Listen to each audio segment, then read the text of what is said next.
Students product method use करके interest on drawing कुछ इस तरह से निकाला जाता है। पहले आपको ये टेबल बनाना होता है जिसमें 4 कॉलम है। पहला डेट ऑफ ड्राइंग का, दूसरा अमाउंट ऑफ ड्राइंग का, तीसरा मंथ्स टिल क्लोजिंग डेट का और चौथा है प्रोडक्ट जिसमें अमाउंट और मंथ्स को मल्टीप्लाई करते हैं। यहाँ पर मैंने 4 डेट ऑफ ड्राइंग दे रखी हैं, 30 अप्रैल, 1 जुलाई, 31 दिसंबर और 1 मार्च ऑफ नेक्स्ट मंथ। ये 4 अमाउंट ऑफ ड्राइंग्स हैं। अब यहाँ पर बच्चों मंथ्स कैसे निकालते हैं वो देख लीजिए। 30 अप्रैल से लेकर 31 मार्च तक होते हैं बच्चों 11 महीने। 1 जुलाई से लेकर 31 मार्च तक होते हैं 9 महीने। 31 दिसंबर से 31 मार्च तक होते हैं 3 महीने और 1 मार्च से 31 मार्च तक होते हैं 1 मंथ्स। ठीक है बच्चों, इनका प्रोडक्ट निकाल लीजिए। ये आ जाएगा 55,000, ये आ जाएगा 90,000, ये आ जाएगा 45,000 और ये आ जाएगा बच्चों 10,000।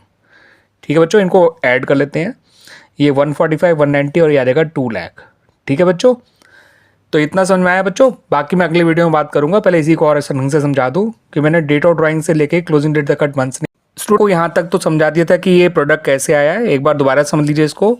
मैंने पहले हर ड्राइंग के बाद का टाइम लेफ्ट निकाला था, months left after every drawing. तो यहाँ आया था 11 मंथ्स, यहाँ आया था 9 मंथ्स, यहाँ आया था 3 मंथ्स और यहाँ आया था 1 मंथ।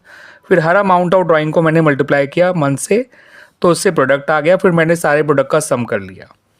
फिर इंटरेस्ट ऑन ड्राइंग निकालने के लिए इस टोटल प्रोडक्ट को, जो कि ₹2 लाख है, रेट ऑफ इंटरेस्ट से फॉर एग्जांपल यहाँ पे 6% ले लेते हैं पर एनम, और उससे जो है आपको 1/12 से मल्टीप्लाई करना है। 1 मंथ का इंटरेस्ट निकाला जाता है प्रोडक्ट मेथड में, याद रखिएगा, क्योंकि हम मंथ से ऑलरेडी मल्टीप्लाई कर चुके होते हैं। तो ये जो सम ऑफ द प्रोडक्ट आया है, जिसे हम टोटल प्रोडक्ट भी कह रहे हैं, उसको हम रेट बाय 100 इंटू 1/12 करेंगे। याद रखिएगा, 1 महीने का इंटरेस्ट निकालना है। ठीक है बच्चों, ये आ जाएगा ₹1000 इस केस में। क्लियर बच्चों? तो प्रोडक्ट मेथड तब फॉलो करना चाहिए जब अमाउंट ऑफ ड्राइंग्स या फिर टाइम पीरियड जो है अनइक्वल होते हैं या दोनों ही अनइक्वल हुआ करते हैं। ठीक है बच्चों, ए और बी दोनों पार्टनर्स हैं इन रेशियो 3:2। उनकी फिक्स कैपिटल्स हैं ₹1 लाख और ₹60,000। According to their partnership deed, interest on capital allow किया जाएगा उनको 10% पर एनम। अब आपको बताना है कि ए और बी को कितना इंटरेस्ट ऑन कैपिटल अलाउ किया जाएगा। केस 1, जब फर्म का net profit for the year है ₹20,000। केस 2 में net profit for the year है ₹12,000 और केस 3 में है net loss for the year ₹8,000। याद रखिएगा बच्चों, इंटरेस्ट ऑन पार्टनर्स कैपिटल एक अप्रोप्रिएशन ऑफ प्रॉफिट होता है जो तभी दिया जाता है जब फर्म को प्रॉफिट हो। ठीक है बच्चों, तो ए और बी दोनों का पहले इंटरेस्ट ऑन कैपिटल निकाल लीजिए। तो ए का इंटरेस्ट ऑन कैपिटल निकल कर आएगा ₹10,000 और बी का निकल कर आएगा ₹6,000। दोनों को ऐड करके देखिए, ये आ गया ₹16,000। ठीक है बच्चों, अब केस 1 में फर्म के पास सफिशिएंट प्रॉफिट है उनको इंटरेस्ट देने के लिए, क्योंकि प्रॉफिट का इंटरेस्ट के बराबर या ज़्यादा होना ज़रूरी है ताकि पार्टनर्स को पूरा इंटरेस्ट ऑन कैपिटल दिया जा सके। तो केस 1 में तो ए को पूरा इंटरेस्ट ऑन कैपिटल मिल जाएगा ₹10,000 और बी को ₹6,000 पूरा इंटरेस्ट ऑन कैपिटल मिल जाएगा। लेकिन केस 2 में फर्म को प्रॉफिट जो है वो इंटरेस्ट से भी कम हुआ है। आप देख सकते हैं इंटरेस्ट ऑन कैपिटल है 16,000 और नेट प्रॉफिट है केवल 12,000। ऐसे में हम उनको इंटरेस्ट ऑन कैपिटल देंगे कुछ इस तरह से। ए को इंटरेस्ट 10,000 तब मिलता जब फर्म को प्रॉफिट होता कम से कम भी 16,000 का, लेकिन फर्म का प्रॉफिट तो केवल 12,000 है। तो ए का जो इंटरेस्ट ऑन कैपिटल निकल कर आएगा वो आएगा 7,500 जो उसको दिया जाएगा। उसी तरह से बी का निकालने के लिए 6,000 ऊपर रखिए, 16,000 नीचे, इंटू 12,000 कर दीजिए, ये आ जाएगा 4,500। सही है बच्चों, आई सुन बात। तो उनको कम इंटरेस्ट ऑन कैपिटल देंगे क्योंकि हम उनको लॉस तो करा नहीं सकते फर्म को इंटरेस्ट ऑन कैपिटल की वजह से। तो उनको इंटरेस्ट ऑन कैपिटल जरूर देंगे, लेकिन उतना ही देंगे जितना प्रॉफिट अवेलेबल है। जितना ए को मिलना था अपॉन टोटल जितना मिलना था इंटू जितना प्रॉफिट अवेलेबल है। जितना बी को मिलना था अपॉन टोटल जितना मिलना था इंटू जितना प्रॉफिट अवेलेबल है। तो इतना इंटरेस्ट ए को और इतना बी को दिया जाएगा ऑन कैपिटल। रही बात केस 3 की, तो यहाँ पर कोई इंटरेस्ट ऑन कैपिटल दिया ही नहीं जाएगा क्योंकि लॉस होने पे इंटरेस्ट ऑन कैपिटल दिया ही नहीं जा सकता, क्योंकि अप्रोप्रिएशन तभी दिए जाते हैं, तभी करे जाते हैं जब फर्म को प्रॉफिट होता है। ठीक है बच्चों, इसको ध्यान रखिएगा। तो in case 3 no interest on capital will be allowed to A and B because the firm has incurred loss during the year. X और वाई दोनों पार्टनर्स हैं इन रेशियो 3:2।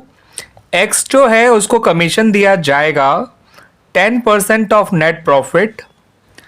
ठीक है बच्चों, यहाँ पे सिर्फ 10% ऑफ नेट प्रॉफिट कहा है, लेकिन ये नहीं बताया गया कि बिफोर चार्जिंग सच कमीशन है या फिर आफ्टर चार्जिंग सच कमीशन है। तो ये आप इसे बिफोर चार्जिंग हिज कमीशन ही मानिएगा।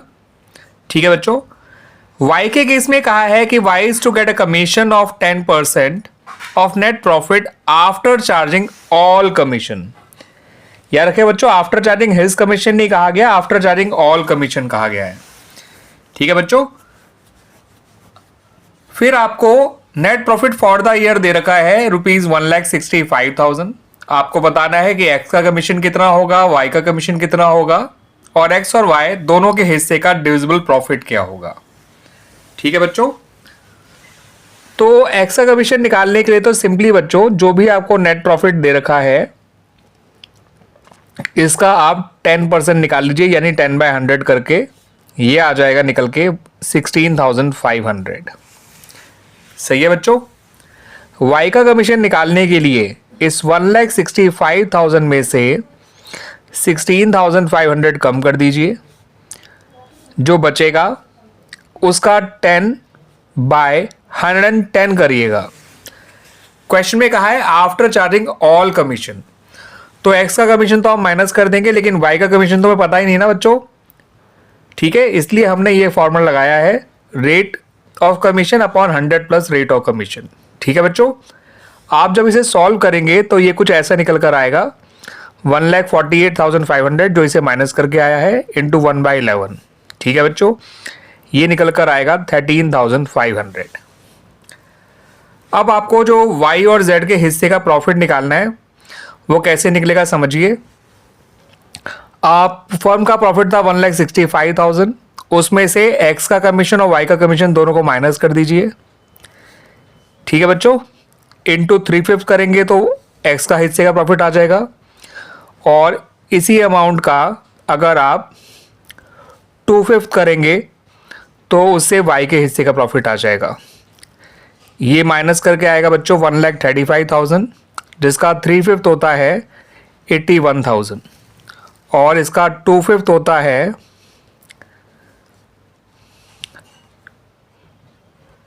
54,000। ठीक है बच्चों, तो इस तरह से हमने सब कुछ निकाल लिया। हमने एक्स और वाई के हिस्से का कमीशन भी निकाल लिया और साथ साथ इनके हिस्से का डिविजिबल प्रॉफिट भी निकाल लिए। ठीक है बच्चों, और भी 3:2 के रेशियो में पार्टनर हैं, उनकी कैपिटल्स हमें दे रखी हैं 20,000 और 10,000। मान लीजिए इनकी ओपनिंग कैपिटल है। पार्टनरशिप डीड के अकॉर्डिंग उनको 10% इंटरेस्ट ऑन कैपिटल दिया जाएगा, एक को सैलरी दी जाएगी 2,000, और 10% of net profit general reserve में ट्रांसफर किया जाएगा। इतनी इन्फॉर्मेशन के बेसिस पे आपको profit and loss appropriation account बनाना है बच्चों। पहले नेट प्रॉफिट यहाँ लिख लीजिए। सबसे पहले जनरल रिजर्व निकाल लीजिए 10% ऑफ नेट प्रॉफिट यानी ₹1,000। इंटरेस्ट ऑन कैपिटल दीजिए ए और बी को, जो कि आएगा 2,000 और 1,000। सैलरी देना है ए को दीजिए 2,000। जो बचा हुआ प्रॉफिट है उसे ए और बी में बांट दीजिए 3:2 में। 10 में से आप 6,000 कम करेंगे, बचेगा 4,000। 2,400 ए का और 1,600 बी का आ जाएगा, और इस तरह से हमारा profit and loss appropriation account बन जाएगा। ठीक है बच्चों, आया समझ में क्वेश्चन। याद रखिएगा 10% of net profit general reserve में जाना था, दैट्स वाई मैंने 10,000 का 10% 1,000 निकाल लिया। बाकी सब काम नॉर्मल तरीके से ही किया गया है। ए और बी 3:2 के रेशियो में पार्टनर्स हैं, उनकी कैपिटल ₹20,000 और ₹10,000 है। पार्टनरशिप डीड के अकॉर्डिंग इंटरेस्ट ऑन कैपिटल दिया जाएगा 10% पर एनम। ए को सैलरी दी जाएगी ₹2,000, और 10% of the divisible profit general reserve में ट्रांसफर किया जाएगा। आपको बनाना है P&L अप्रोप्रिएशन अकाउंट।